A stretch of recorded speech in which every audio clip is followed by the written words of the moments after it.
அருட்பெருஞ்சோதி அருட்பெருஞ்சோதி தனிப்பெரும் கருணை அருட்பெருஞ்சோதி. எல்லா உயிர்களும் இன்புற்று வாழ்க, வள்ளல் மலரடி வாழ்க வாழ்க, கொல்லா விரதம் குவளை எல்லாம் ஊங்குக, நல்லோர் நினைத்த நலம் பெறுக, நன்றி நினைத்த எல்லோரும் வாழ்க இசைந்து. உலக மக்களே, அறிவார்ந்த அன்பர்களே, ஆண்மநேய ஒருமைப்பாடுடைய அன்பர்களே, அருட்பெருஞ்சோதி ஆண்டவருடைய திருவிளையாடலை பார்த்து கொண்டிருக்கிறோம். அருட்பெருஞ்சோதி ஆண்டவர் இந்த பிரபஞ்சம் தோன்றிய காலத்திலிருந்தே எத்தனையோ திருவிளையாடல்கள் செய்திருந்தாலும் கூட கலியுகத்தினுடைய கலியேசு திருவிளையாடல் 1823ஆம் ஆண்டு தொடங்கி 30/1/1874 இரவு 12 மணி வரையிலும் அருட்பெருஞ்சோதி ஆண்டவருடைய திருவிளையாடல் தொடர்கிறது. இந்த திருவிளையாடல் தான் முக்கியமான ஒரு திருவிளையாடல். பிரபஞ்சம் தோன்றிய காலத்திலிருந்தே தோன்றிய 4 யுகங்களிலுமே கிரேத யுகம், திரேத யுகம், துவார யுகம், கலியுகம் 4 யுகங்களிலுமே சமய தலைவர்களும் வைஷ்ணவ தலைவர்களும் இதுபோன்று சமயங்களுடைய தலைவர்கள் எல்லாம் சமயங்களை உருவாக்கி அவர்கள் கருத்துக்கு ஏற்றபடி அவருடைய கர்த்தாக்களின் உருவங்களை அமைத்து, ஆலயங்களை அமைத்து, வழிபாட்டு முறைகளை அமைத்து மக்களை வழிபட செய்து விட்டார்கள். இந்த யுகங்களுக்கும் சமயங்களுக்கும் மார்க்கங்களுக்கும் மதங்களுக்கும் ஆயுள் காலம் உண்டு. இதை உருவாக்கிய தலைவர்களுக்கும் ஆயுள் காலம் உண்டு. எல்லாருமே மறைந்து விட்டார்கள். காலங்கள் முடிந்து விட்டது, யுகங்களும் முடிந்து விட்டது. அப்போ இந்த நிலையில் அருட்பெருஞ்சாண்டவர் உருவாக்கிய ஒளி யுகத்திற்கு, சமரச சுத்த சன்மார்க்க காலத்திற்கு உலக மக்களுக்கென்று தேவை ஒரு மார்க்கம், ஆன்மீக மார்க்கம் வேண்டும், கடவுள் மார்க்கம் வேண்டும். அதற்காக அருட்பெருஞ்சாண்டவர் சுத்த சன்மார்க்கத்தை நிறுவி அதை தன் மகன் கையில் ஒப்படைப்பதற்காக தன்னிடம் வளர்ந்து கொண்டிருக்கின்ற செல்வ பிள்ளையை ஒரு தாயின் வழியாக இந்த பூலோகத்திற்கு வருவிக்க செய்தார். தன் மகனை வருவிக்க செய்த பிறகு 8 ஆண்டுகள் வரையிலும் தன் மகனுக்கு எந்த விதமான அருளையும் கொடுக்கவில்லை. அதாவது நமது பிள்ளை பெருமானவர்கள் ஒரு தாயின் வழியாக இந்த பூலோகத்திற்கு வருவிக்க உற்று 8 ஆண்டுகள் வரையிலும் எந்த விதமான இறைவனுடைய அருளை பெற முடியாமல் அவருடைய மனநிலை ஒரு நிலையில் இல்லாமல் திரிந்து கொண்டிருக்கிறார்கள். 9வது ஆண்டிலே அருட்பெருஞ்சாண்டவர் தன் மகன் முன் தோன்றி, மகனே, நீ என்னால் வருவிக்க உற்றவன் என்ற நிலையை மட்டும் தெரித்துவிட்டு ஞானத்தை கொடுத்துவிட்டு முன்பருவம் பின்பருவம் காட்டி உனக்கு அருள் செய்வேன் என்று கூறி மறைந்து விடுகிறார். அதன் பிறகு நமது பிள்ளை பெருமானவர்கள் இறைவனால் வருவிக்க உற்றவன் என்ற நிலை தெரிந்தும் கூட வெளியில் யாரிடமும் சொல்ல முடியாத ஒரு சூழ்நிலை, கடவுள் ரகசியத்தை வெளியே சொல்லவும் முடியாது, மற்ற நிலைகள் எல்லாம் மறைப்பு நிலையில் இருந்து கொண்டிருக்கிறது. ஏற்கனவே வல்லப்பெருமானவர்கள் எல்லா அருளையும் பெற்ற ஒரு இறைவன் அவர் குழந்தை இறைவனாக வருவிக்க உற்ற பிறகு அந்த மறைப்பு நிலை ஏற்படுகிறது, ஞானம் மட்டும் பிறக்கிறது. அப்போது உருவானதுதான் திருவருள் முறையீடு. 1ஆம் திருமுறையிலிருந்து 4ஆம் திருமுறை வரைக்கும் சமயங்களிலும் மதங்களிலும் மார்க்கங்களிலும் இருக்கும்போது நமது பிள்ளை பெருமானவர்கள் எப்படி சமய நெறி, அதாவது சைவ சமய நெறிகளை பின்பற்றி கொண்டிருந்தார் என்பதையும், அதாவது திருநூறு பூசிக்கொண்டும் உத்திராட்ச மாலையை கழுத்தில் அணிந்து கொண்டும் சங்கற்ப விகற்பங்களில் ஈடுபட்டு கொண்டு, அதாவது ஊதுபத்தி கற்பூரை ஏற்றி இறைவனை உருவ வழிபாடு செய்வது, மந்திரங்களை சொல்லி வழிபாடு செய்வது, இப்படியெல்லாம் நிலை தொடர்ந்து கொண்டிருக்கிறது. அப்படி அவர் இருந்துதான் ஆகணும், காலத்தின் கட்டாயம். அந்த நிலையில் இருக்கும்போது உருவானதுதான் திருவருள் முறையீடு. மொத்தம் 232 பாடல்களை கொண்டது. இன்று நாம் பார்க்க வேண்டிய பாடல் 126வது பாடல். இதிலிருந்து தான் இறைவனுடைய திருவிளையாடல் தொடங்குகிறது. அப்போ இறைவனை பற்றி என்ன சொல்லுகிறார்? சமயங்களிலும் மார்க்கங்களிலும் சொல்லப்பட்ட இறைவன் சிவபெருமான். சிவபெருமானை பல பெயர்களை அழைத்துக் கொண்டிருந்தார்கள். தியாகராஜ பெருமான், சொக்கநாதன், நடராஜன், இப்படி பல பெயர்கள் உண்டு. இவரும் அந்த பெயர்களை அழைத்துக் கொண்டு எப்படி அந்த திருவருள் முறையீடிலே இறைவனை வேண்டுகிறார் என்பதையும், அதே நேரத்தில் அதில் இறைவனுடைய திருவிளையாடலையும், இந்த பிரபஞ்சத்தில் நடந்த சிவபெருமானுடைய திருவிளையாடலையும் எப்படி குறிப்பிடுகிறார் என்பதையும் நாம் பார்க்க போகிறோம். நல்லா கவனிச்சுக்கணும். இப்போ பிள்ளை பெருமானவர்களுக்கு சுத்த சன்மார்க்கத்தை பற்றி தெரியாது, அருட்பெருஞ்சோதி ஆண்டவரை பற்றி தெரியாது. எப்படி இந்த 4 யுகங்களிலுமே சிவபெருமான் என்று சொல்லிக் கொண்டிருந்தார்களோ அதே போல நமது பிள்ளை பெருமானவர்களும் வழிபட்டுக் கொண்டிருக்கிறார்கள். அதை பார்த்து கொண்டிருக்கிறோம். அதன் பிறகு எப்படி நிலைகள் மாறுகிறது, எப்படி அருட்பெருஞ்சாண்டவர் வருகிறார், எப்படி தன் மகனுக்கு அருளை கொடுக்கிறார் என்பதை, எப்படி திருவிளையாடல் நடந்தது என்பதை ஒவ்வொரு பாடலின் மூலமாக நாம் பார்த்து கொண்டிருக்கிறோம். இப்போ 126வது பாடல். இந்த பாடலை என்னுடைய விளக்கத்தை கூறுவதற்கு முன்னால் நேற்று 125ஆம் பாடலுடைய ஒரு சுருக்கம். நேற்று மனதிடம் சொல்லுவார், மனதிடம் சொல்லுவார், மனமே உனக்கு இருக்க இடம் இல்லை, உண்ண உணவு இல்லை, உடுக்க உடை இல்லை. மனதிடம் சொல்வது போல தன்னுடைய நிலையை உலக மக்களுக்கு சொல்லிக் கொண்டிருக்கிறார். அதை நீங்க புரிஞ்சுக்கணும். அப்போ அந்த நிலையில் இருக்கும்போது நீ பணக்காரர்களிடம், செல்வந்தர்களிடம் போய் நிற்காதே, அவங்கள் உன்னை பெண் தொடர்ந்து துரத்துவார்கள், அந்த மானம் அவமானம் உனக்கு தேவையில்லை என்று சொல்லி அந்த பாடலை நம்ம பார்த்தோம். இன்று 126 பாடலிலே எப்படி சொல்லுகிறார், இறைவனை எப்படியெல்லாம் கொடுப்பார், அதை சொல்லி ஆகணும். அது தொடர்ச்சி தான். அதனால தான் ஒவ்வொரு பாடலை சொல்லி திருவிளையாடல் சொல்லிட்டு இருக்கோம். ஊர் தருவார், ஊர் தருவார் இருக்க இடம் கொடுப்பார், நல்ல ஊன் தருவார், உணவு தருவார், உடையும் தருவார், பார் தருவார், உலர்க்கு ஏர் தருவார், பொன் பணம் தருவார், சோர் தருவார், உள்ளறிவு கெடாமல் சுகிப்பதற்கு இங்கு ஆர் தருவார், அம்மையார் தரும் பாகனை அன்றி நெஞ்சே. மனதிடம் சொல்லுகிறார். எப்படிப்பட்ட இறைவன்? உண்ண உணவு, உடுக்க உடை, இருக்க இடம் தருவார். அதே போன்று உழைப்பாளருக்கு நிலத்தை கொடுப்பார், உழுவதற்கு ஏரையும் கொடுப்பார், ஏர் கொடுத்து நிலத்தை உழுது விதைகள் விதைத்து விளைக்க செய்து பணத்தையும் கொடுப்பார். எப்படி சொல்றாரு பாருங்க. நிலத்தை கொடுத்து அதை உழுதுறதுக்கு ஏர் கொடுத்து, உழுத பிறகு விதையை கொடுத்து விளைய வச்சு அது விளையில் செழிப்பாக விளைஞ்சி லாபத்தை கொடுக்கும். அப்படி பணத்தையும் கொடுப்பார், பணம் கொடுப்பார், தங்கத்தையும் கொடுப்பார். சோர்வார் உள் உறவு கெடாமல் சுகிப்பதற்கு, உள்ளம் சோர்ந்து துன்பப்பட்டு துயரப்பட்டு உள்ளம் சோர்ந்து தளர்வடையும் போது அவர்கள் இன்பமாக வாழ்வதற்கு இப்படியெல்லாம் பூலோகத்தில் யார் தருவார்? என் அம்மையை ஒரு பக்கம் இடது பக்கம் கொண்ட இறைவன் தான் தர முடியும். அதான் சொல்றாரு, அம்மையார் தரும் பாகனை என்று நெஞ்சே. உமையாரை ஒரு பக்கம் இடது பக்கம் வைத்துக் கொண்டிருக்கின்ற இறைவனை தவிர பாகன் என்ற பாதுகாவலன், அப்படிப்பட்ட பாதுகாவலனை தவிர மனமே யார் கொடுக்க முடியும்? நேற்றைய பாடல்ல நீ அவர்கிட்ட போய் கேளு, தருவாருன்னு சொல்லுவார். நேற்றைய திருவிளையாடலாம் பார்க்கும்போது, இன்று சொல்லும்போது மனதிடம் சொல்லுகிறார், எல்லாத்தையும் கொடுப்பாரு.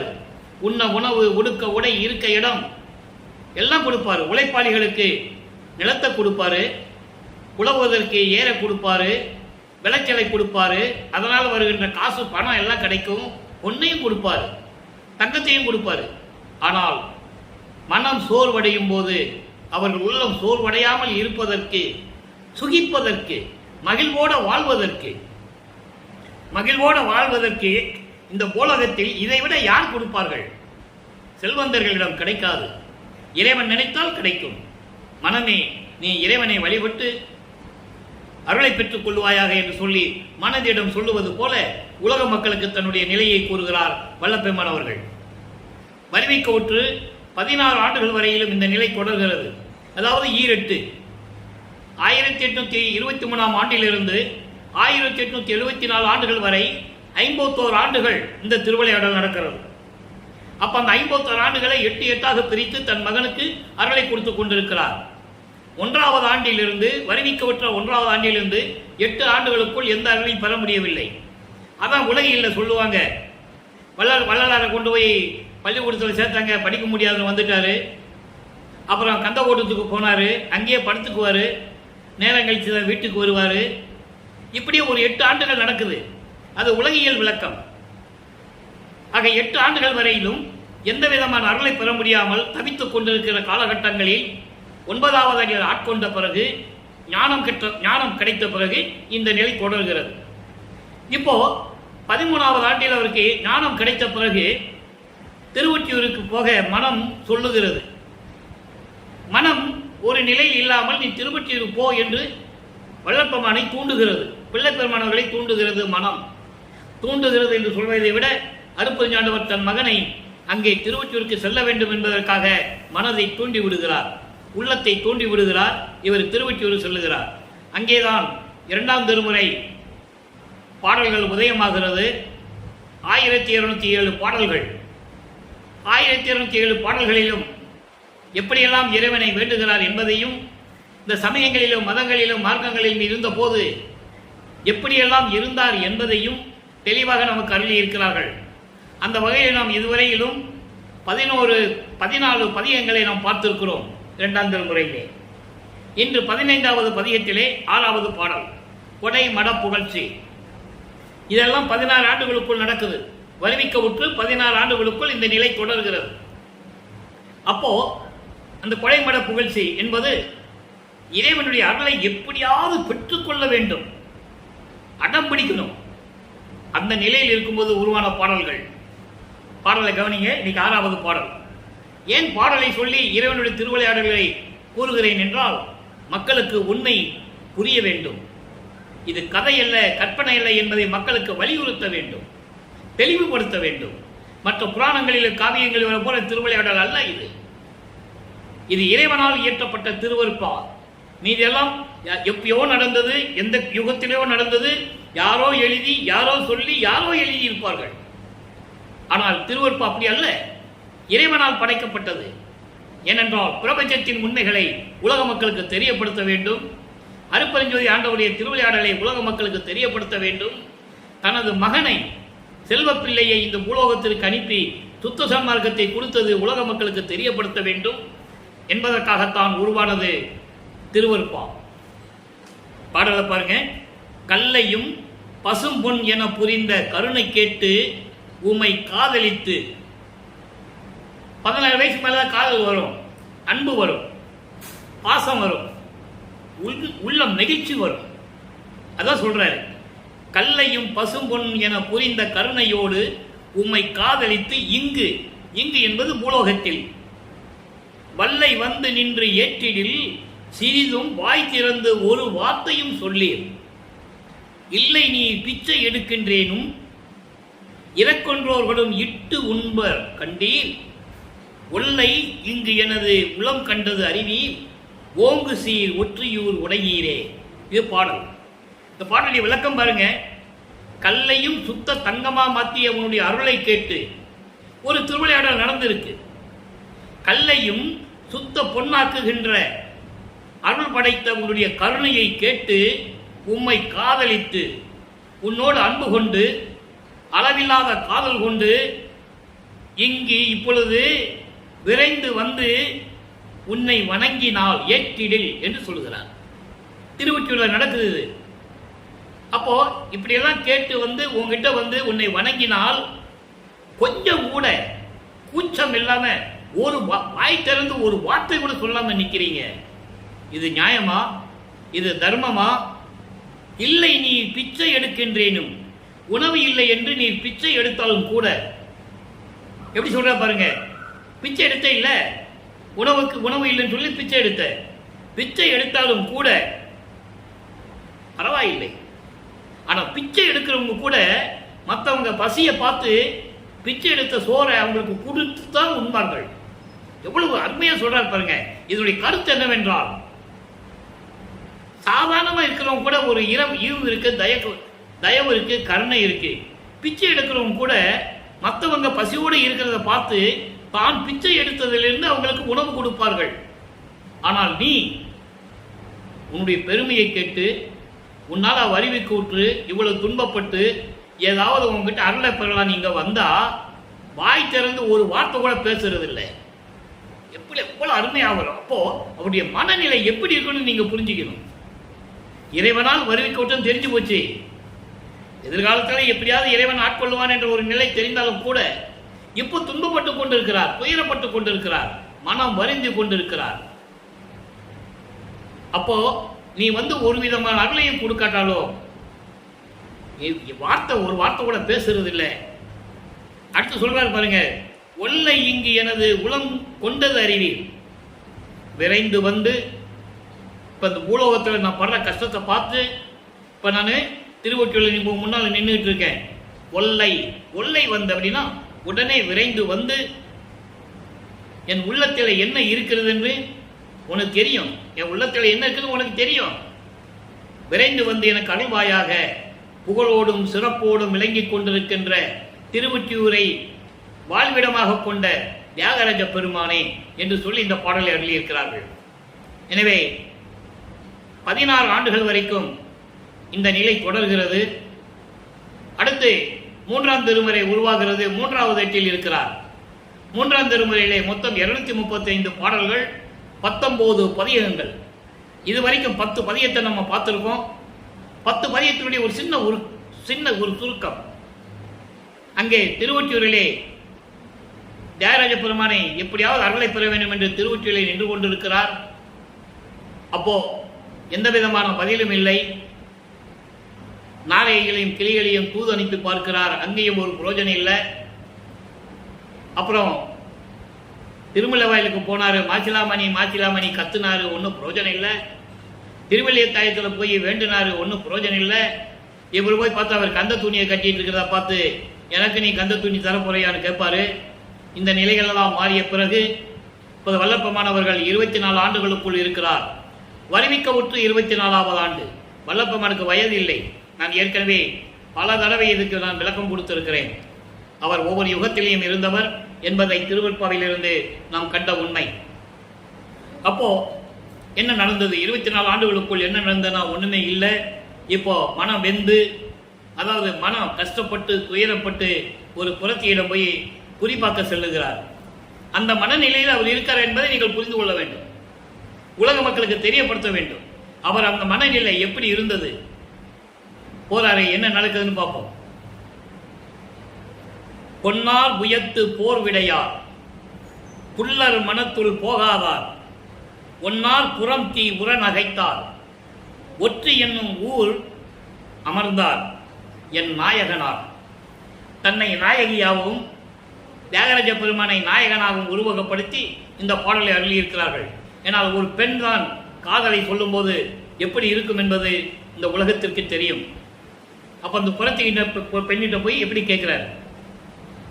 என் நாயகனார் என்னை மறுவல் இத முக்கியமான வரி.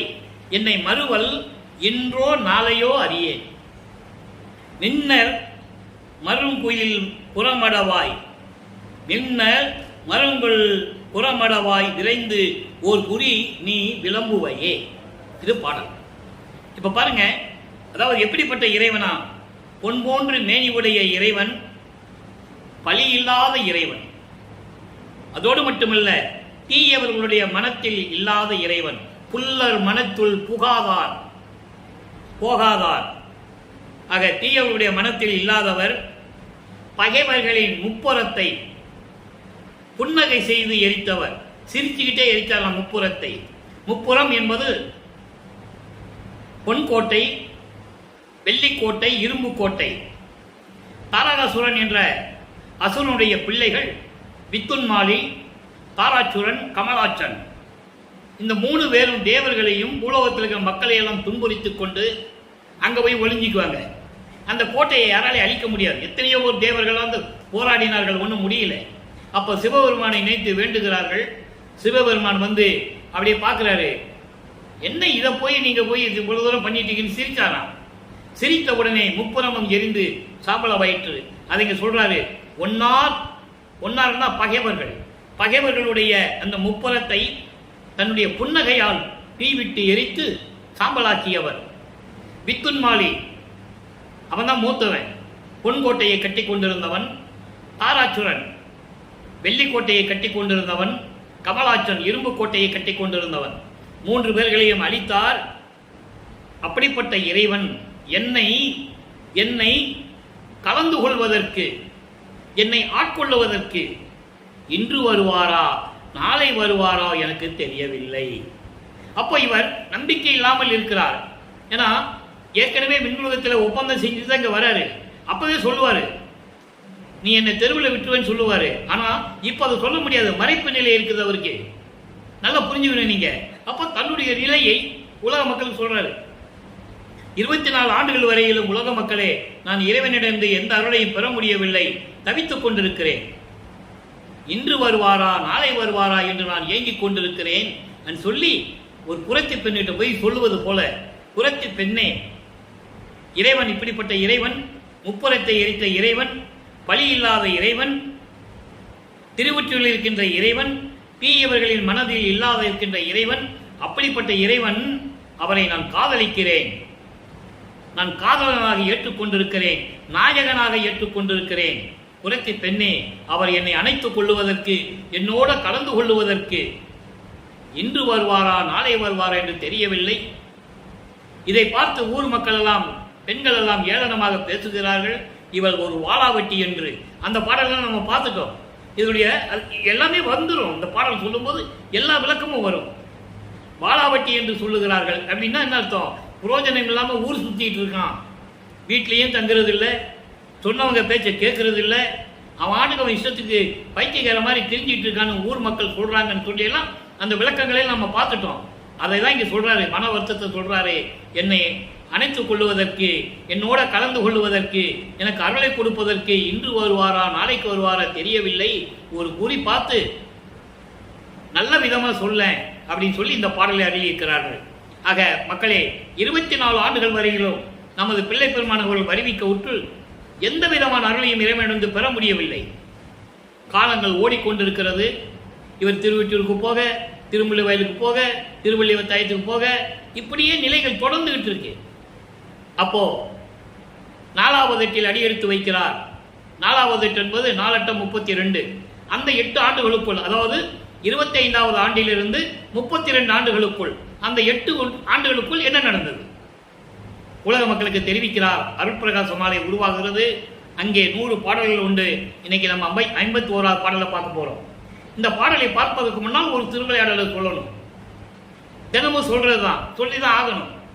27வது ஆண்டில் தனக்கொடி அம்மையாருக்கு திருமாங்கல்யம் பூட்டி தாலி கட்டி அந்த அம்மாவிற்கு மோட்ச வீட்டை காட்டியது, விமோசனத்தை கொடுத்தது. அப்போ அந்த திருமணத்தின் போது பிரம்மன் திருமால் எல்லாம் வந்து வாழ்த்துறதுக்கு வந்து உட்கார்ந்துருக்காங்க. பாட்டில் சொல்றாரு. அந்த பாடல் பின்னால பார்க்க போறோம். விளக்கத்தை 27வது ஆண்டு தொடக்கத்தில் நடந்த திருவிளையாடல்னால இந்த விளக்கத்தை நான் முதலே ஒரு சுருக்கமாக சொல்றேன். விரிவா நம்ம பாடல் வரும்போது பார்க்கலாம். இப்போ அந்த நிலையில் இருக்கும்போது தனது தந்தையும் தாயும் வரவில்லை என்று நமது வல்லற்பெருமானவர்கள், பிள்ளை பெருமானவர்கள் வருந்துகிறார்கள்.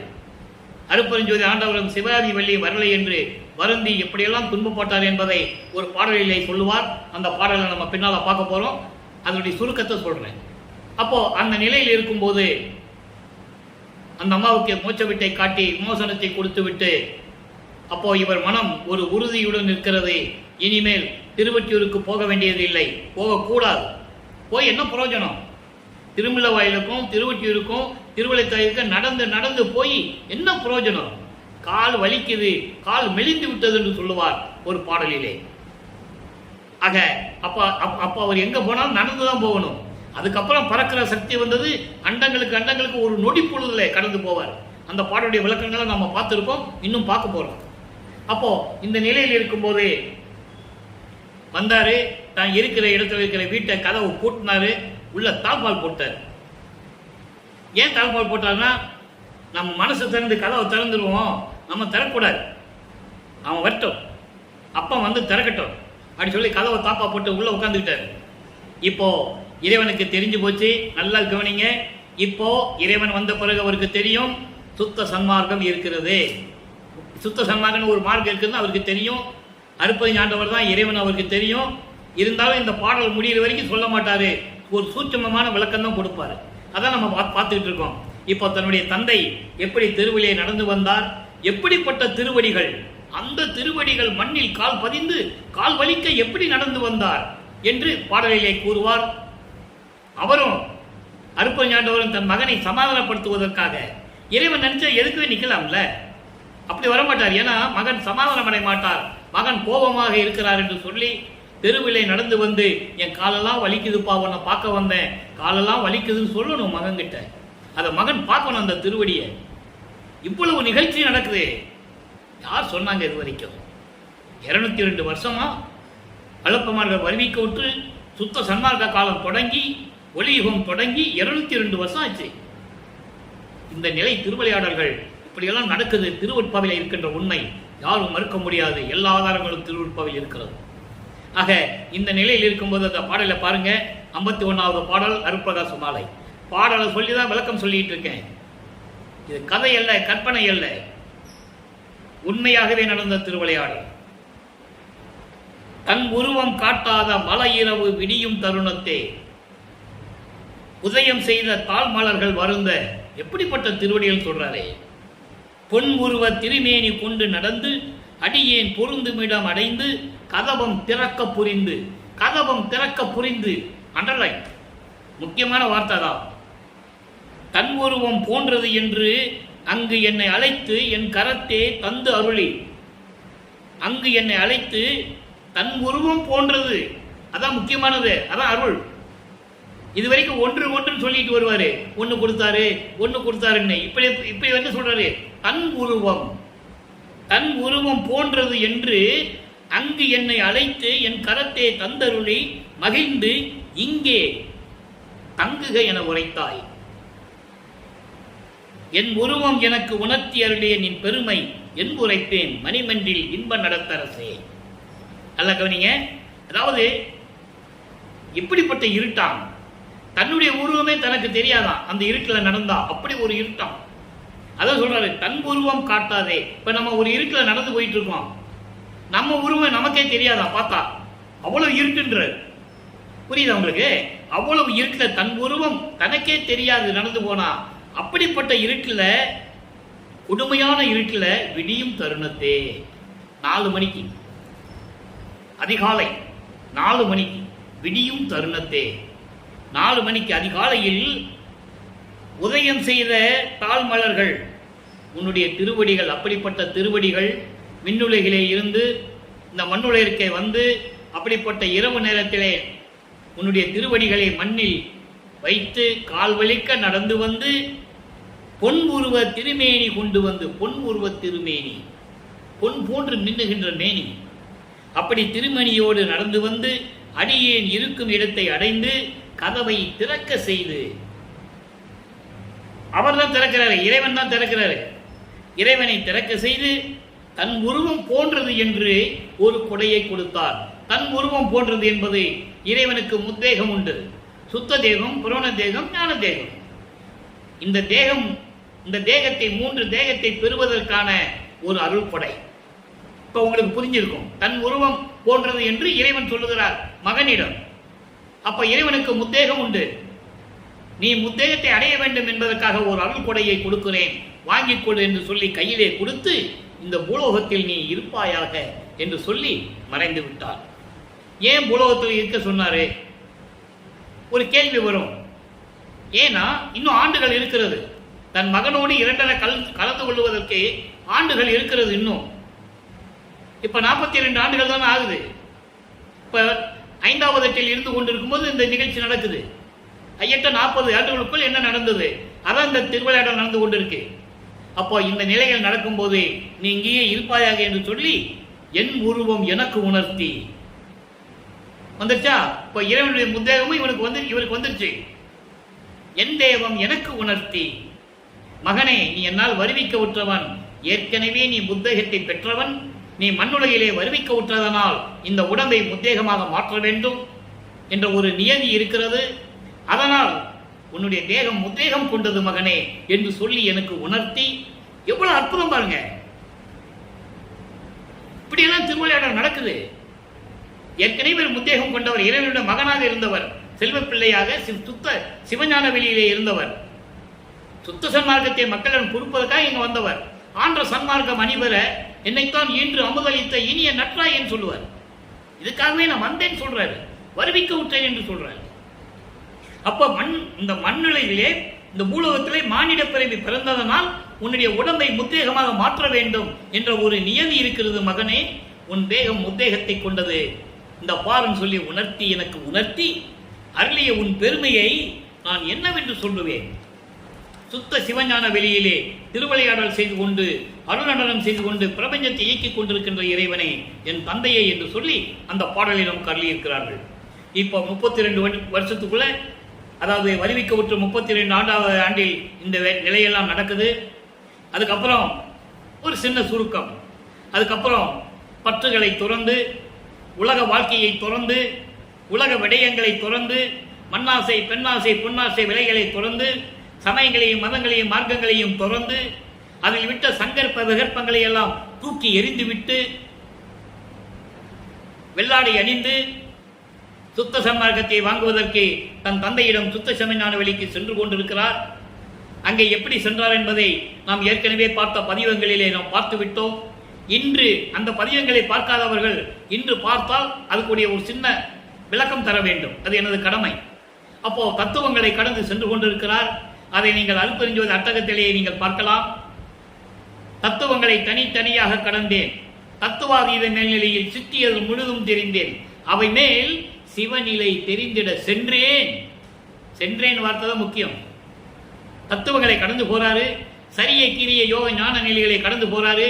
சரியை நிலை 4ம் யோக நிலை 4ம் ஒரு கிரிய நிலை 4ம் தனி யோக நிலை 4ம் ஒன்று ஒன்றாய் கண்டு அறிந்தேன் கடந்து போயிட்டு இருக்கிறாரு. உரிய ஞான நிலை 4ம் அருள் ஒளியால் ஒன்று ஒன்றாய் அறிந்தேன். எல்லாம் இதெல்லாம் தாண்டிதான் போகணும். இவர் சமயங்களிலும் மதங்களிலும் மார்க்கங்களில் இருந்ததுனால 12 நிலைகளை கடந்து போகும்போது பறைவெளிக்கு போகும்போது அங்க ஒரு தடைகள் ஏற்படுது. அதுக்கு மேல போகணும்னா ஞானசரிக்குள்ள போகணும். ஞானசரியை, ஞானக்கிரியை, ஞானத்தில் யோகம், ஞானத்தில் ஞானம், ஞானத்தில் ஞானம். அப்ப அங்க இருக்கும்போது அருள் சக்தி, பறைவெளி என்பது அருள் சக்தியினுடைய ஒரு வெளி. அந்த வெளியில இருக்கும்போது அந்த பறை சக்தி, அருள் சக்தி கை கொடுத்து தூக்கி விடுகிறாள். பாட்டில் இருக்கு. அதெல்லாம் நான் விளக்கத்தை பார்த்துட்டோம். இன்னைக்கு பார்க்கிறவங்களுக்கு விளக்கம் தெரியும்னுக்காக சொல்றேன். தூக்கி விடும்போது அங்கு அருட்பெருஞ்ஞாண்டவர் எதிர்கொண்டு மகனை வரவேற்கிறார். அதன் பிறகு தன் தந்தையோடு செல்லுகிறார். அங்கே சத்தியஞான சபை இருக்கிறது. பொற்றவை சிற்றபையோடு கூடிய அந்த சபையிலே மண்டபத்திலே இவருக்கென்று ஒரு இருக்கை இருக்கிறது. தவசு ஏற்றி என்று சொல்வார்.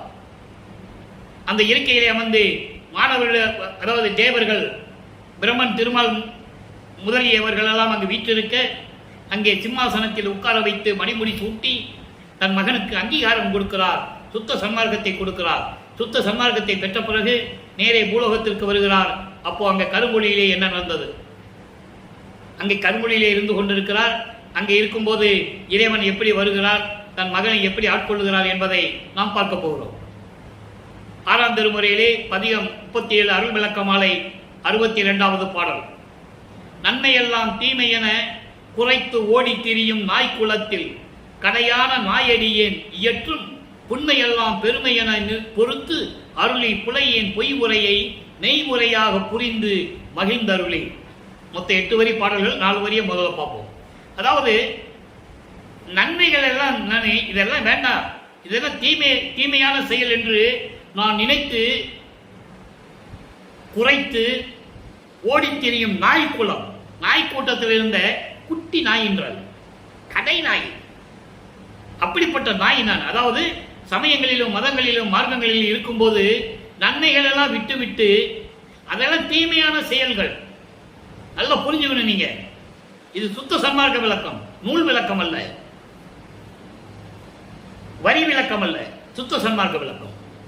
இப்படியெல்லாம் நாம் சமயங்களிலும் மதங்களிலும் மார்க்கங்களிலும் இருக்கும்போது எவ்வளவோ நன்மைகள் இருந்தாலும் கூட இதெல்லாம் நமக்கு தேவையில்லை, இது தீய செயல்கள் என்று சொல்லி நாய் கூட்டத்தில் சேர்ந்து, அதான் அந்த கூட்டத்தில் சேர்ந்து கொண்டு ஓடி திரிந்தவன் நான். அப்படி தீமைகளையே செய்து கொண்டிருந்த நான் திருநூறு பூசிக்கொண்டு உத்திராட்ச மாலையை போட்டுக்கிட்டு இதெல்லாம் நான் செஞ்சுக்கிட்டு இருந்தேன். இது எப்ப சொல்றாரு? சுத்த சன்மார்க்கத்தை பெற்ற பிறகு உலக மக்களுக்கு தெரியப்படுத்த வேண்டும். அது தேவையில்லைன்னு சொல்லணும்ல, அப்ப தெரியப்படுத்த வேண்டும் இதை சொல்றாரு. அதை நீங்க புரிஞ்சுக்கணும். இப்படியெல்லாம் இருந்த நான் என்னுடைய குற்றங்களை எல்லாம் நீக்கி, சமயங்களிலும் மதங்களிலும் மார்க்கங்களில் இந்த தடைகளை எல்லாம் நீக்கி என்னை மன்னித்து அருளி நான் சொன்ன பொய்யானதை எல்லாம் மெய்யாக்கி, மகனே அது உன்னுடைய செயல் அல்ல, என்னுடைய செயல், எல்லாத்துக்கும் நான் தான் காரணம், நானே குற்றவாளி. எவ்வளவு வரவாறு சொல்றாரு பாருங்க. நான் தான் உன்னை செய்ய சொன்னது நீ அல்ல, நான் செய்ய சொன்னேன். உன்னை இருக்க செய்தேன், உன்னை வருவிக்க செய்து உன்னை சமயங்களிலும் மதங்களிலும் மாற்றில் இருக்க சொன்னது நான் தான்.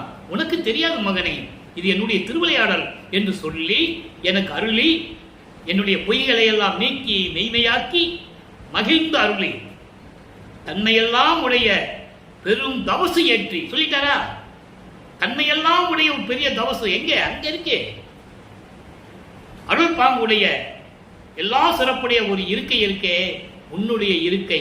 அது யார் இருக்கை? அருட்பெருஞ்சோதி ஆண்டவருடைய இருக்கை. அந்த இருக்கையிலே தபசு என்றால் ஒரு இருக்கை, சிம்மாசனம். அதில் ஏற்றி வைத்து முடியும் தரித்து, முடியும் தரித்து என்பது எனக்கு பட்டம் சூட்டி, இவன் என் மகன், இளவரசன், இனிமேல் இந்த நாட்டை ஆளப்போகின்ற, இந்த பிரபஞ்சத்தை ஆளப்போகின்ற இளவரசன், எல்லாரையும் கொடுத்திருக்கிறேன் என்று சொல்லி முடியும் சூட்டி அங்கீகாரம் கொடுத்து அருளி ஐந்தொழில் செய்யும் சதுர அளித்த பதியே, ஐந்தொழில்களையும் செய்யக்கூடிய அருள் வல்லமைகளை எனக்கு அருளிய அருட்பெருஞ்சோதியே. எவ்வளவு அருமை பாருங்க! எப்படிப்பட்ட இறைவன்! வள்ளலாருடைய திறமையை, அருள் திறமை எப்படிப்பட்டது, அவருடைய இறைநிலை எப்படிப்பட்டது என்பதை உலக மக்களுக்கு தெரியப்படுத்த வேண்டும் என்பதற்காகவே இந்த பாடல்களை நமக்கு அருளியிருக்கிறார்கள். மக்களிடம் யார் சொன்னது? சொல்லவே இல்லை. ஐந்தொழிலையும் செய்யக்கூடிய படைத்தல், காத்தல், அழித்தல், மறைத்தல், அருளல், 5 தொழிலும் செய்யக்கூடிய அருள் வல்லமையை எனக்கு கொடுத்த இறைவனே, அருட்பெருஞ்சோதியே, இன்னையெல்லாம் தவிர்ந்த அடியார். இன்னையெல்லாம் தவிர்ந்த அடியார் யாரு? சுத்த சன்மார்க்கத்தை சேர்ந்த சாதுக்கள், அன்பர்கள். குடும்பத்தோடு இருக்கின்றவர்கள் அன்பர்கள், குடும்பத்தை விட்டு வெளியே வந்தவர்கள் சாதுக்கள். நல்லா புரிஞ்சுக்கணும்.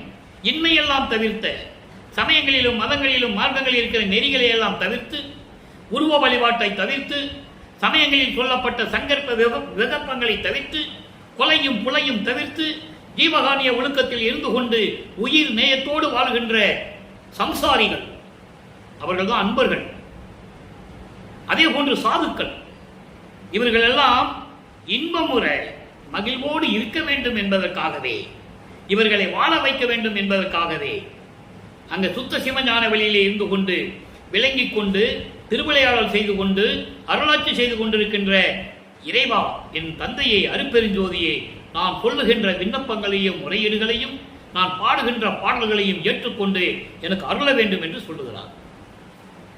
இப்போ திருவிளையாடல் செய்து கொண்டு இருக்கிறேன்னு சொல்லிட்டாரு. என்ன திருவிளையாடல்? இறைவனுடைய திருவிளையாடல் சொல்லணும். 52வது பதிகம் பொது நடம் 19வது பாடல். நல்ல கவனிங்க. மெய்மையே. இப்போ அன்பர்களே, வருவிக்க உற்று 8 ஆண்டுகள் வரையிலும் ஒரு அருளை பெற முடியல, 16 ஆண்டுகளுக்குள்ளும் ஒன்றும் பெற முடியல, 24 ஆண்டுகள் வரைக்கும் ஒன்றும் பெற முடியல, 32வது ஆண்டிலே அருளை பெற்றுக்கொண்டு சுத்த சன்மார்க்கத்தை வாங்கி கொண்டு இப்ப இறைவனுடைய நிலையை சொல்லிட்டு இருக்காரு. அருட்பெருஞ்சோதி ஆண்டவர் தான் இறைவன் என்று சொல்லிட்டு இருக்காரு. அவருடைய திருவிளையாடலை சொல்லிட்டு இருக்காரு. நல்லா புரிஞ்சுக்கணும் நீங்க. மெய்மையே கிடைத்த மெய்மையே. இவ்வளவு அற்புதம் பாருங்க பாடல்கள். மெய்மையே கிடைத்த மெய்மையே, ஞான விளக்கமே, விளக்கத்தின் வியப்பே, எல்லாம் இறைவனை சொல்றாரு.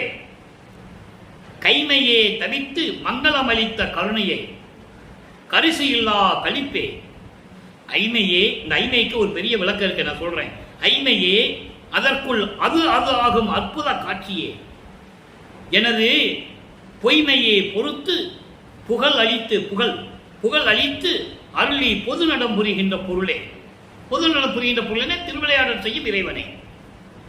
இப்ப பாருங்க, மெய்மையே கிடைத்த மெய்மையே, எனக்கு இயற்கை உண்மையின் அடிப்படையில் எனக்கு கிடைத்த இயற்கை உண்மை விளக்க கடவுளாகிய அருட்பெருஞ்சோதியே, அவன் மெய்மையே கிடைத்த மெய்மையே, இயற்கை உண்மையின் அடிப்படையில் எனக்கு கிடைத்த இயற்கை உண்மை விளக்கமாக விளங்கிக் கொண்டிருக்கின்ற அருட்பெருஞ்சோதி ஆண்டவரே, ஞான விளக்கமே, மெஞ்ஞானத்தின் விளக்கமாக விளங்கிக் கொண்டிருக்கின்ற இறைவனே, விளக்கத்தின் வியப்பே.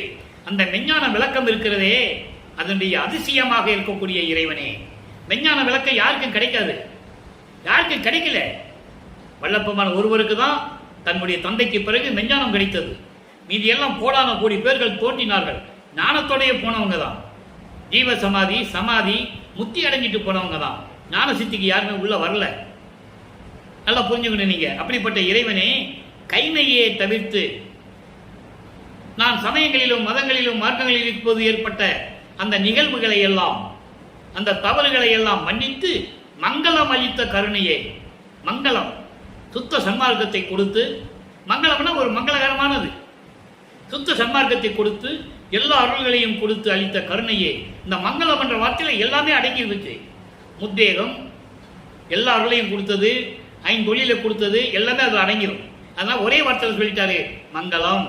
மங்களம் என்ற ஒரு நல்ல செய்தி, ஒரு நல்லது அப்படின்னா சுத்த சன்மார்க்கத்தை கொடுத்தது, மற்ற எல்லார்களையும் கொடுத்த கருணையே, கரிசி இல்லா கழிப்பே, குற்றம் இல்லாத இருக்கின்ற பேரின்பமே, சமயங்களையும் மதங்களையும் மார்க்கங்களையும் சாராது இருக்கின்ற பேரின்பமான கடவுளே, அருப்பெருஞ்சோதியே. அதை ஒரு அகவலிலே நீங்க படிச்சிருப்பீங்க. சாதியும் மதமும் சமயமும் பொய்யென ஆதியில் உணர்த்திய அருப்பெருஞ்சோதி. அதான் இங்க சொல்றாரு கரிசி இல்லா கழிப்பே. இவ்வளவு விளக்கம் இருக்கிறது நண்பர்களே, மக்களுக்கு விளக்கி சொல்ல வேண்டும். அப்பதான் உங்களுக்கு தெரியும் ஏன் அகவல் இப்படி சொன்னாரு, பாடல் இப்படி ஏன் சொல்றாரு என்றாலும் தெரியணும் மக்களுக்கு. இறைவனுக்கு எது குற்றம்?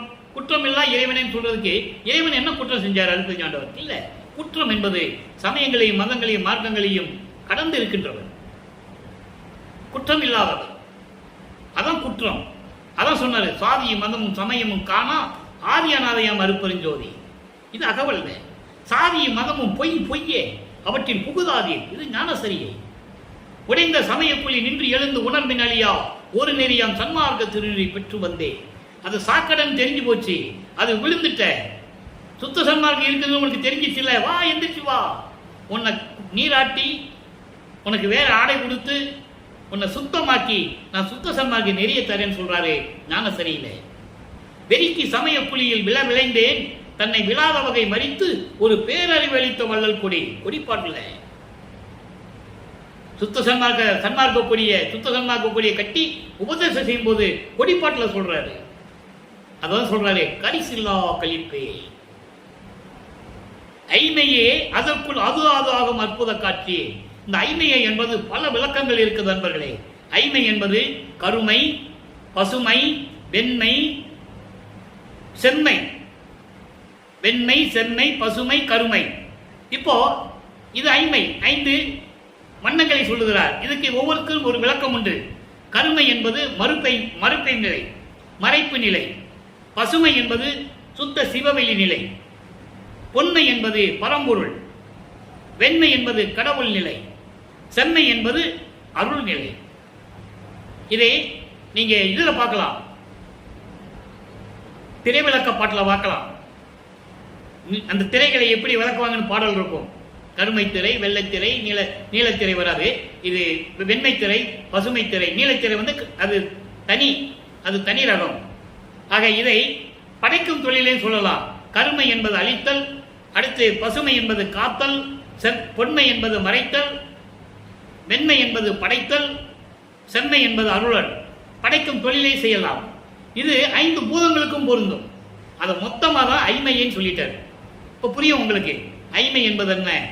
5 வண்ணங்களை உடையது, 5 தகுதிகளை உடையது. அதை தான் ஐமை என்று சொல்லுகிறார். அதற்குள் அதுவாகும்.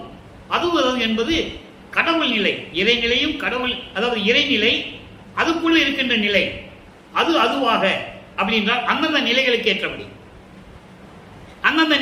ஏற்றபடி விளங்குகின்ற இறைவன் அருப்பெருஞ்சோதி. அப்படி அற்புத காட்சியே எனது பொய்மையை பொறுத்து நான் சமயங்களிலும் மதங்களிலும் மார்க்கங்களில் இருக்கும்போது அவற்றையெல்லாம் நீக்கி புகழ் அளித்து எனக்கு அடைக்கலம் கொடுத்து, இங்க புகழ் என்பது அடைக்கலம், எனக்கு சரணாகதி அடைக்கலம் கொடுத்து எனக்கு அருளி திருவிளையாடல் செய்து கொண்டிருக்கின்ற இறைவனை என்று சொல்லி இந்த பாடலில் நாம் கருளி இருக்கிறார்கள். அடுத்து அனுபவ நிலை 57வது பதிகம் 6ஆம் திருமுறை அனுபவ நிலையில 2வது பாடல். அதனுடைய அனுபவ நிலைகள் எப்படி இருந்தது சொல்லணும்ல. சொல்றார், நான் செய்த புண்ணியம் என்னுரைத்தேன், பொது நன்னியதோர் வான செய்த மெய்ப்பொருள் என் கையில் பெற்று மெய் வாழ்வடைந்தேன். அதாவது இறைவனின் அருளை பெற்ற பிறகு அந்த அனுபவ நிலையை சொல்றார். கோன் செய்த பற்பல கோடி அண்டங்களும் கூறு, அவற்றில் தான் செய்த பிண்ட பகுதியும் நான் செய்ய தந்தனனே. எவ்வளவு அற்புதமா சொல்றார் பாருங்க. அதாவது என்ன சொல்றார், நான் என்ன புண்ணியம் செஞ்சேன்னு எனக்கு தெரியல. சுத்த சிவஞானியில் இருக்கின்ற இறைவன் அவர் கையில் இருக்கின்ற மெய்ப்பொருளை என் கையில் பெற கொடுத்தாரு. எது மெய்ப்பொருள்? அருப்பெருஞ்சோதியை என் கையில் பெற்று வாழ்வடைந்தேன். அதோடு மட்டுமல்ல, இறைவன் படைத்த அண்ட பகுதிகள், உலகங்கள், அதிலே பிண்ட பகுதிகள், உயிரினங்கள், இது இறைவன் செய்து கொண்டிருந்ததை நான் செய்ய தந்தனன் சொல்லிட்டாரா. அந்த உலகம், எல்லா உலகங்களையும், அந்த உலகங்களுக்கு எல்லா உயிர்களையும் படைத்து காத்து கொண்டிருக்கின்ற தகுதியை, அந்த அருளை நான் செய்ய தந்தனன். என்னை செய்யும்படி கட்டளையிட்டார். நான் தான் பிரபஞ்சத்தை இயக்கிக் கொண்டிருக்கிறேன் என்று சொல்லுகிறார். இது அவருடைய அனுபவ நிலை. அடுத்த கைமாறின்மை 58வது பதிகம். இப்ப இறைவன் வாங்கிட்டார்ல, நான் தந்தைக்கு என்ன கைமாறு செய்ய போகிறேன்னு சொல்றார். தந்தை மகனுக்கு உதவி செய்தார். இப்ப மகன் தந்தை காட்டும் உதவி எது சொல்றாரு? கைமாறின்மை சொல்றாரு. 2வது பாடல். போதுதான் வீணை போக்கி சமயங்களிலும் மதங்களில் மார்க்கங்களில் இருக்கும்போது பல ஆண்டுகளை வீணாக கழித்து விட்டேன். எல்லா ஆண்டுகளும் கழிஞ்சு போச்சு, வீணா போச்சு. அந்த ஆண்டுகள் எல்லாம் வீணா போச்சு. புலையனின் புரிந்த பொல்லா தீதுதான் பொறுத்த. அப்ப நான் சமயங்களிலும் மதங்களிலும் மார்க்கங்களில் இருக்கும்போது ஏற்பட்ட எல்லா குற்றங்களையும் நீ நீக்கி உன்றன் திருவருள் பெருமைக்கு அந்தோ ஏதுதான் புரிவேன். இப்படியெல்லாம் எனக்கு கொண்டு வந்தையே தந்தையே. இவர் சொல்லுவாரு. அதுக்கு தந்தை பதில் சொல்வார். எப்படின்னா, இது உன்னுடைய குற்றம் இல்லை மகனே, எல்லாமே நான் செய்தது, என்னுடைய திருவிளையாடல். உன்னை சமயங்களிலும் மதங்களிலும் மார்க்கங்களில் இருக்க சொல்ல வேண்டும். நீ திருநூறு பூச வேண்டும். அந்த சமயங்களில் இருக்கின்ற சங்கற்ப விருப்பங்களை எல்லாம் நீ செய்ய வேண்டும். அதன் பிறகு அதை நீ விட வேண்டும். அதை உலக மக்களுக்கு நீ சொல்ல வேண்டும். சுத்த சன்மார்க்கத்தை நிலையை சொல்ல வேண்டும். அதுக்காகத்தானே நான் உன்னை வருவிக்க செய்தேன் என்று அவர் சொல்லுவார். இப்போ அப்படிப்பட்ட எல்லாவற்றையும் மன்னித்து உன்னுடைய திருவருளுடைய பெருமைக்கு ஐயோ நான் என்ன செய்ய போகிறேன், என்ன கைமாறு செய்ய போகிறேன் என்று எனக்கு தெரியவில்லையே. என்னவென்று நான் சொல்லுவது, என்னவென்று நான் சொல்லுவது? உன்னுடைய திருவருள் பெருமையை நான் எப்படி புகழ்வது? ஞான மாதுதான் இடம் கொண்டு ஓங்க வியங்கும் மா மண்டுளானி. அங்கே சுத்த சிவஞான வெளியிலே என் அம்மை சிவகாமி வெள்ளியோடு, அதான் சொல்றாரு, ஞான மாது ஒரு இடம் கொண்டு. பக்கத்திலே சிவகாமி வள்ளி என் அம்மையை, என் தாயை பக்கத்தில் வைத்துக் கொண்டு அங்கே சுத்த சிவஞான வெளியிலே திருவிளையாடல் செய்து கொண்டிருக்கின்ற எனது தந்தையை என்று சொல்லி, உனக்கு நான் என்ன கைமாறு செய்ய போகிறேன்? எப்படி இருந்த நான் என்னை இப்படி அருள்நிலை ஆக்கிவிட்டு இவ்வளவு அருளை கொடுத்து விட்டாயே, நான் என்ன கைமாறு செய்ய போகிறேன் என்று சொல்லி இதை நமக்கு அருளி இருக்கிறார்கள். அடுத்து இப்போ என்ன கைமாறு செய்ய போறேன்னு சொல்லிட்டாரு, பெற்ற அருளை எல்லாம் சொல்லிட்டாரு, அனுபவ நிலைய. இப்போ உலப்பில் இன்பம். உலப்பில் இன்பம் என்பது அழிவில்லாத இன்பம், மறக்க முடியாத ஒரு இன்பம். அதான் உலப்பில் இன்பம். 60வது பதியத்திலே அங்கே 2வது பாடல். பாடலை நல்லா கவனிங்க. எப்படி இறைவன் ஆட்கொண்டாராம் அதை சொல்றாரு, அந்த இன்பத்தை சொல்றாரு. கூகா என கூடி ஏடாதி கொடியேன் என்னக்கே, ஏகாதி கொடியேன் கொடியன் எற்கே சாகாவரம் தந்த தயாநிதி தந்தையே, நின் மா காதலன் ஆகினன் சொல்லிட்டாரா. மா காதலன் ஆகினன் நான் இங்கு வாழ்கின்றேன், என் யோகா அதிசயங்கள் உரைக்க உளப்புறாதே. பாடல் 4 வரிதான், ஆனா விளக்கங்கள் எவ்வளவு விளக்கங்கள். ஒரு மாசம் பேசிட்டு இருக்கலாம் அந்த 4 வரியை. அதாவது நான் சமயங்களிலும் மதங்களிலும் மார்க்கங்களில் இருக்கும்போது கூச்சலிட்டுக் கொண்டு, குரல் எழுப்பு கொண்டு, கூச்சல் எழுப்பிக்கிட்டு இப்படியெல்லாம் திரியிறாங்கல்ல, அவங்க கூட நான் சேர்ந்துக்கிட்டு தீயாத காரியங்கள் எல்லாம் இருந்த எனக்கு எற்குன்னு சொல்றாரு. எற்கே கொடியேன் எற்கே, அப்படி கொடியவனாக இருந்த எனக்கு, எற்கே என்பது எனக்கு சாகா வரம் தந்த, சமயங்களிலும் மதங்களிலும் மார்க்கங்களில் இருந்தபோது சொல்றாரு. அப்படி இருந்த என்னை சுத்த சன்மார்க்கத்தை கொடுத்து, எல்லா குற்றங்களையும் மன்னித்து சுத்த சன்மார்க்கத்தை கொடுத்து சாகா வரம் தந்த தயாநிதியை. சுத்த சன்மார்க்கத்தை இருந்தால்தான் சாகா வரம் கிடைக்கும், இல்லைன்னா கிடைக்காது. அதை தெளிவுபடுத்துகிறார் இங்கே. அதான் சொல்றாரு, சாகாதவனை சன்மார்க்கின்னு சொன்னாரு. புரியும் உங்களுக்கு? இப்போ சுத்த சன்மார்க்கத்தில் இருந்தால்தான் சாகா வரம் கிடைக்கும். சுத்த சன்மார்க்கத்தில் இருந்துகிட்டு நீங்க சமயங்களிலும் மதங்களிலும் மார்க்கங்களில் ஈடுபட்டு கொடுத்தா சாகா வரம் கிடைக்காது. அதை இங்கே தெளிவுபடுத்துகிறார். நீங்க உங்க மனநிலையை பொறுத்து உங்களுடைய சுதந்திரத்தில் நீங்க எப்படி வேணா இருந்துக்கலாம்னு சொல்றாரு. அது நீங்க சமயங்களிலும் மதங்களிலும் மார்க்கங்களிலும் உங்களுக்கு எப்படி வேணா நீங்க இருந்துக்கலாம், தப்பு இல்லை. ஆனா சுத்த சன்மார்க்கத்துக்கு வந்தா இப்படிதான் இருக்கணும்னு விதி சொல்ற, கட்டளை இடுகிறார். சுத்த சன்மார்க்கம் தான் இப்படிதான் இருக்கணும்னு ஒரு கட்டளை, அதெல்லாம் விட்டுட்டு தான் வரணும். அப்பதான் அவனுக்கு சாக வரம் கிடைக்கின்றது. இங்க சொல்லிட்டு தான் சொல்றாரு, நான் சுத்த சன்மார்க்கத்தை இருந்ததனால் அதை பெற்றதனால் எனக்கு சாகாவரம் தந்த எனது தயாநிதியே, அருள் செல்வமே, நின் செல்வ பிள்ளை ஆக்கினாயே. ஏன் நின் செல்வ பிள்ளை ஆக்கினாயே?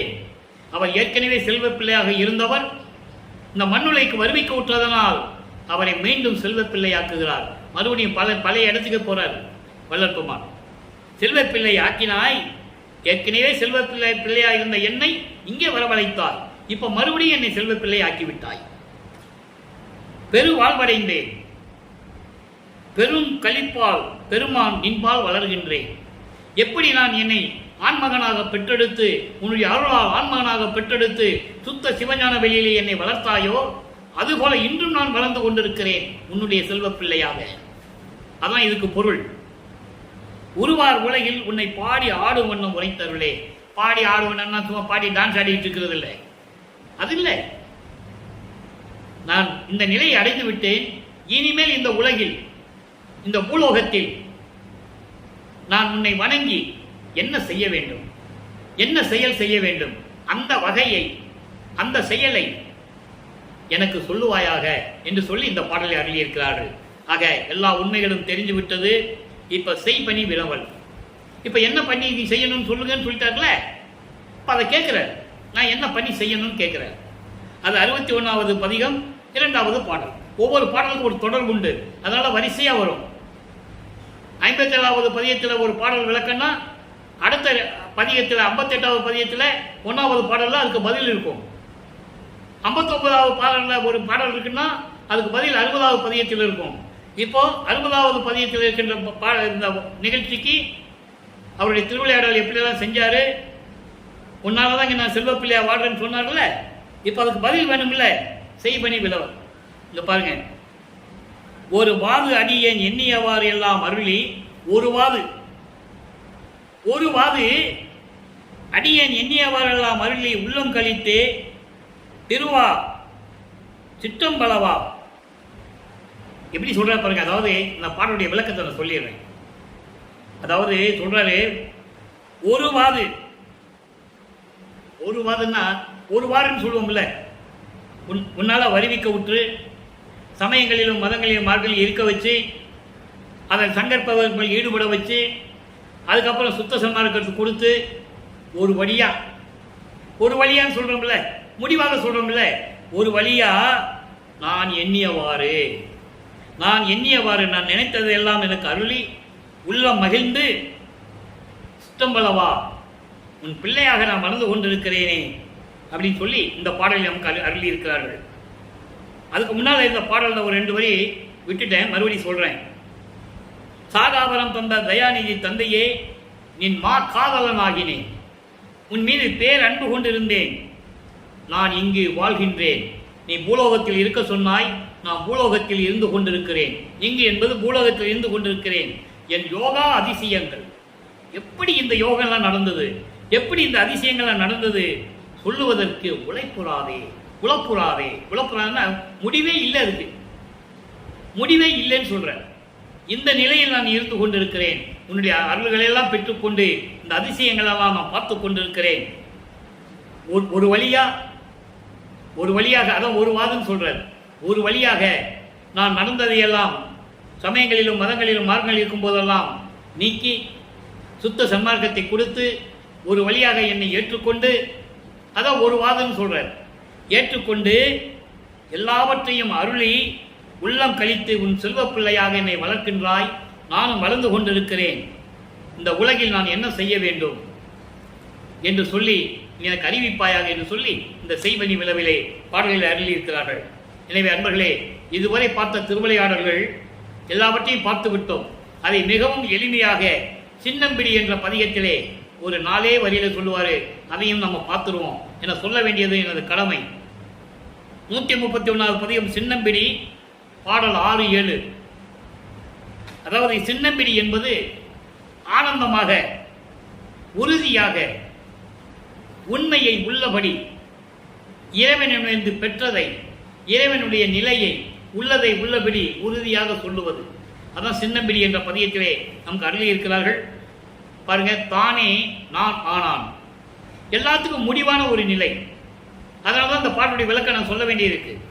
தானே நான் ஆனான், சத்தியம் சத்தியம், ஓனே புகுந்து ஒளிவண்ணம் ஆனது, வேகாத கால் உணர்ந்து வேகாத நடு தெரிந்து சாகாத தலை அறிந்து சாகாத கல்வி கற்று என்று சின்னம்பிடி. தானே நானான் என்று சின்னம்பிடி, சத்தியம் சத்தியம் என்று சின்னம்பிடி, ஊனே புகுந்ததென்று சின்னம்பிடி, ஒளிவண்ணம் ஆனது என்று சின்னம்பிடி, வேகாத கால் உணர்ந்து வேகாத நடு திறந்து.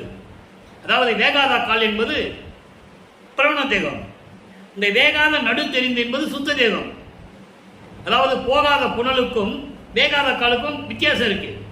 வேகாத காலுக்கு முன்னால் இருப்பது போகா புனல், அதான் வேகாத நடு தெரிந்து, அப்ப சுத்த தேகம். அது சாகாத தலை அறிந்து, சாகாத தலை என்பது ஞான தேகம். ஆக முத்தேகத்தை பெற்றதையும் சொல்லுகிறார், சுத்த சமாகத்தை பெற்றதையும் சொல்லுகிறார். அதனால்தான் சாகாவரம் கிடைத்தது என்று, சாகா கல்வி கிடைத்தது என்று சொல்லுகிறார். நல்லா புரிஞ்சுக்கணும். அதனால்தான் ஏம சித்தி, சாகா கல்வி, தத்துவங்களை நிகரம் செய்தல், அதுக்கடுத்து கடவுள் நிலை அறிந்து அம்மையமாதல், இப்படி 4 நிலைகள் இருக்கின்றன. அப்போ தானே நானானான், இறைவன் நானாகிவிட்டான். அப்படி நினைத்தான், நான் கடவுளாகிவிட்டேன். இது சத்தியம் சத்தியம். என் உள்ளத்தில் புகுந்து ஊன்ல புகுந்து ஒளிவண்ணமானது, அருப்பெருஞ்சோதியானது. எல்லாவற்றையும் சொல்லிட்டாரு. நான் அவர் அருப்பெருஞ்சோதியானது, கடவுளானது, இறைவன் வந்து உள்ளத்திலே கலந்து ஒளிமயமாக இருந்தது, சுத்த தேகத்தை பெற்றது, புராண தேகத்தை பெற்றது, ஞான தேகத்தை பெற்றது, சாகா கல்வியை கற்றது. எல்லாத்தையும் 4 வரியில் இங்க சொல்லிட்டாரு. ஆக இன்றைய இறைவனுடைய திருவிளையாட பார்த்து விட்டோம். தானே நானானான் என்பது அதற்கான விளக்கங்கள் நிறைய இருக்குது நண்பர்களே. நேரம் கடந்து கொண்டிருக்கிறது. ஒரு நிமிடத்தில் சொல்லிவிடுகிறேன். நான் தான் ஆனான், தான் நான் ஆனான், நானும் தானும் ஆனான். இந்த ஒரு வரி போதும் இந்த பாடலுக்குரிய விளக்கத்துக்கு. ஆக இப்படியெல்லாம் இரண்டரை கலந்து கொண்ட இறைவன் இவராகவும் இருக்கிறார், அவராகவும் இருக்கிறார் நினைத்தோம். வல்லப்பெருமான் தான் அருப்பெருஞ்சோதி, அருப்பெருஞ்சோதி ஆண்டவரும் வல்லப்பெருமான் ஒன்று என்ற நிலையை இங்கே தெளிவுபடுத்தி இருக்கிறார். அதனாலதான் சொன்னாரே, நீங்கள் அருப்பெருஞ்சோதி என்று சொன்னாலே போதும், மகாமந்திரம் என்று சொன்னாலே, மகாமந்திரம் அருப்பெருஞ்சோதி அருப்பெருஞ்சோதி தனிப்பெருங்கனை அருப்பெருஞ்சோதி என்ற மகாமந்திரம் சொன்னாலே நீங்கள் அருப்பெருஞ்சோதியை வணங்குவதாகத்தான் அர்த்தம், என்னையும் வணங்குவதாக தான் அர்த்தம். காரணம், அருப்பெருஞ்சோதி என் உள் கலந்து கொண்டிருக்கிறார். சாமி என் துறை, என் உயிர் நாயகனார் இன்று நான் இருக்கும் இடத்தில் வந்து அமர்கின்றார். பின்சாரம் 2.5 நாள்கையில் என் பேர் உரம்பில் கலந்து பிரியாது இருப்பார். இந்த பாடலை நம்ம கடைசியில் பார்க்க போறோம். அதான் கிளைமேக்ஸ். இருந்தாலும் இந்த உதாரணத்துக்கு இன்னைக்கு ஒரு விளக்கத்துக்காக அதை சொல்றேன். இறைவன் இன்னைக்கு நான் இருக்கிற இடத்துக்கு வராரு. எங்க? சித்தி வளாகம். இன்னும் நம்ம சித்தி வளாகத்துக்குள்ளே போகல, இன்னும் அந்த நிலைக்கு நம்ம இன்னும் வரல. இறைவனுடைய திருவிளையாடல் அதுக்கு மேல நடக்கிறது இருக்கு. சித்தி வளாகத்தில் நான் இருக்க போறேன். இறைவன் வருவாரு, எங்க தந்தை வருவாரு, என்னோட கலந்துக்குவாரு, அவர் கலந்துக்குவாரு, பிரியாது இருப்பார். இதான் கிளைமேக்ஸ். அதை நம்ம கடைசியில் பார்க்க போறோம். ஏன் சொல்றேன்னா, இங்க இந்த ஒரு வார்த்தைக்காக சொல்றேன், தானே நான் ஆனான். அந்த ஒரு வார்த்தைக்காக இந்த விளக்கம் நான் சொல்லியிருக்கேன். எனவே அன்பர்களே, நீங்களும் அப்படிப்பட்ட இறைவன் அருப்பெருஞ்சாண்டவரை வணங்கி வல்லற்பெருமானை போற்றி புகழ்ந்து, நம் தந்தை அவர் அருப்பெருஞ்சாண்டவர் நமக்கு பாட்டனார், தந்தை வல்லற்பெருமான், அவரை வணங்கி சுத்த சைவ நெறியில் இருந்து கொண்டு கொலையும் புலையும் தவிர்த்து தீப வழிபாட்டை ஏற்கொண்டு உருவ வழிபாடுகளை தவிர்த்து சுத்த சன்மார்க்கத்தில் இருந்து இறைவனை வணங்கி இறைவனுடைய அருளையும் செல்வங்களை எல்லாம் பெற்று இந்த வையகத்திலே நீங்கள் வாழ்வாங்க வாழ வேண்டும் என்று இறைவனுடைய தயவோடையும் கருணையோடைய வாழ்த்தி இந்த வள்ளலார் மொழியன் விடைபெறுகிறேன். மீண்டும் நாளை சந்திப்போம். நன்றி, வணக்கம். அருட்பெருஞ்சோதி அருட்பெருஞ்சோதி தனிப்பெருங்கருணை அருட்பெருஞ்சோதி. நாளையும் அருட்பெருஞ்சாண்டவருடைய திருவிளையாடல் தொடரும். கண்டு மகிழ்ந்து இறைவனை அருளை பெற்றுக் கொள்ளுங்கள்.